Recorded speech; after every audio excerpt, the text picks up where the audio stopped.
Good fats వల్ల లాభాలు ఏంటి, గుడ్ ఫ్యాట్స్ ఎందులో దొరుకుతాయి ఒకసారి. ఫ్యాట్స్ అనేవి చాలా మంచివి, మనకు కావాల్సిన మోతాదులో తింటే ఫ్యాట్ కూడా తగ్గుతాం. దాంతో పాటు గుడ్ ఫ్యాట్ వల్ల స్కిన్ హెల్త్ చాలా ఇంప్రూవ్ అవుతుంది, హార్ట్ హెల్త్ ఇంప్రూవ్ అవుతుంది. మన బాడీకి కావాల్సిన మంచి న్యూట్రియంట్స్ అన్ని ఫ్యాట్ లోంచి కూడా వస్తాయి. ఎగ్ నుంచి వస్తుంది, ఎగ్ యోక్ నుంచి వస్తుంది, మంచి గీ నుంచి వస్తుంది, సన్ఫ్లవర్ సీడ్స్, ఫ్లాక్ సీడ్స్, దాని తర్వాత బాదం నుంచి కూడా వస్తాయి. సో చాలా ఉన్నాయి గుడ్ ఫ్యాట్స్ వచ్చేవి. ఇవి మాత్రం ఇంపార్టెంట్ అనమాట.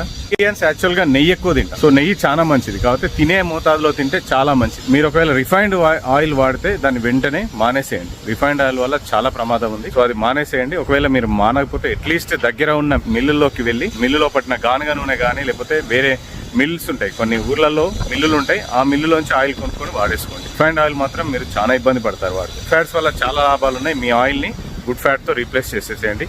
మీ హెల్త్ చాలా ఇంప్రూవ్ అవుతుంది, మీ హార్ట్ హెల్త్ కూడా చాలా ఇంప్రూవ్ అవుతుంది, మీరు ఎక్కువ రోజులు బ్రతుకు. కోకోనట్ ఆయిల్ కూడా ఒక మంచి గుడ్ ఫ్యాట్. ఆయిల్ ని రీప్లేస్ చేయడానికి కూడా యూస్